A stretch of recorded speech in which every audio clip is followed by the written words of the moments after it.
Navigating the world of requirements engineering. Understanding features, personas, scenarios, user stories, and feature creep part 2. Let's see more about features. Feature identification, derivation, and trade-offs. In simpler terms, feature identification is when you ask users what they want, and feature derivation is when you look at what other people have done and copy or improve on it. What is feature identification and various feature identification strategies?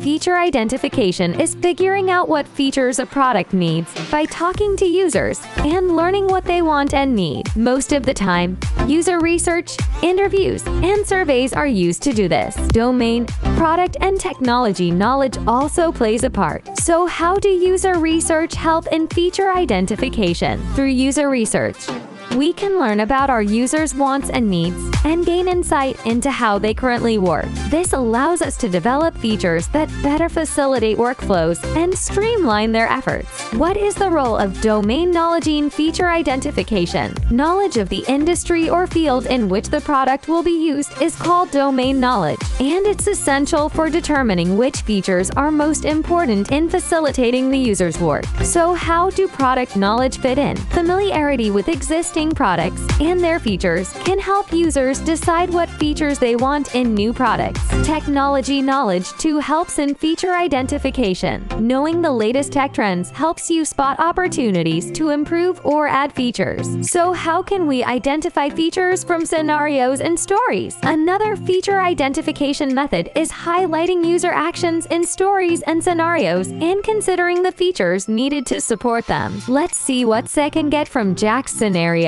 From Jack's scenario, identification of features such as a wiki, access to a history archive, email group, and integration with authentication services was possible. What about Emma's scenario? From Emma's scenario, identification of features such as group management, web page and wiki creation, and integration with photo sharing services could be made. Personas, user stories, and scenarios are tools to help understand the needs and behaviors of the users. From that understanding, we can identify the features necessary for the product. So what is feature derivation? Feature derivation is figuring out what features a product needs by looking at how users already use it and finding patterns. This can be done by looking at products that are already on the market, analyzing user data, or looking at trends in the industry. Features can also be derived directly from the product vision or scenarios. The goal is to find parts that can be changed or made better so that a new product can be made.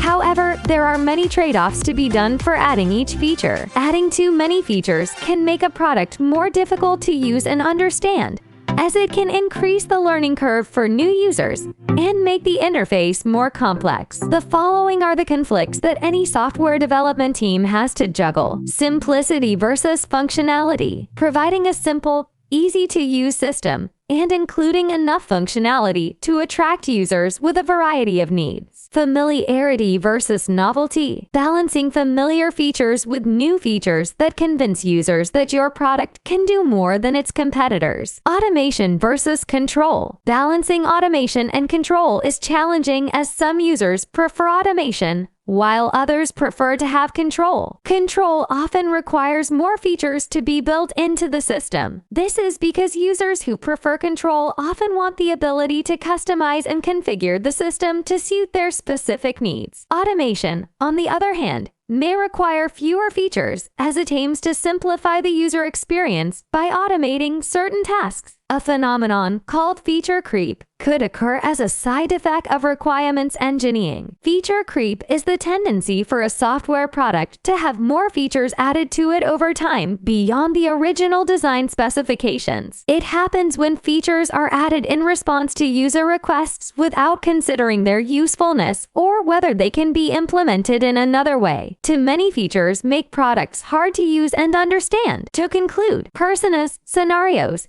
and user stories are primary tools to identify features in requirements engineering. Various strategies influences feature identification and design. Balancing trade-offs and avoiding feature creep is an essential activity of requirements engineering.